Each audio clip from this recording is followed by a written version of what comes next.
Hello and welcome to another edition of Grant's Rants. Today's rant concerns all of the many people I meet who come up to me as they've seen me for the first time in a wheelchair.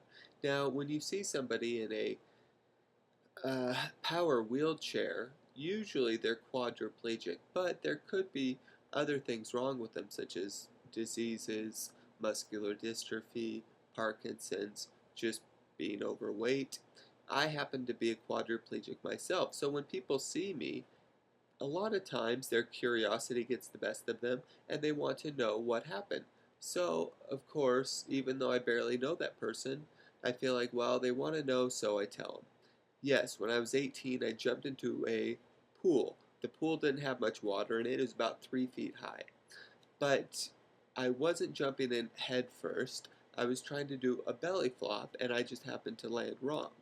Now, after this happened, and it was the most tragic moment to ever happen to me, I have to live with this for the rest of my life. But when the person hears the story, one of the first things that many people say is, wow, you are a real idiot for jumping into that pool. So now, instead of just being a quadriplegic for the rest of my life, now I have to live with the fact that I'm a moron.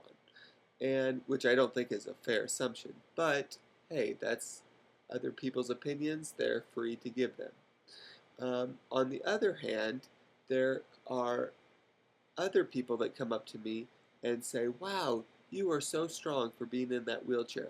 I could never do what you've done, which is a little preposterous and silly because I didn't choose to just keep living. Am I going to throw myself in front of a bus?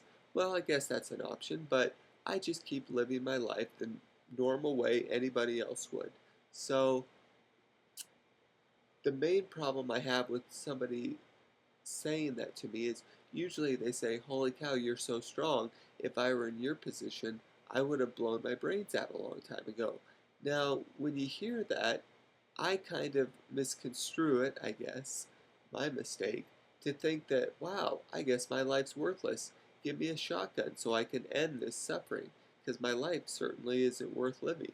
So it just goes to show that when you see somebody like that, and maybe that thought pops into your mind of, holy cow, I would so much not rather live their life than mine.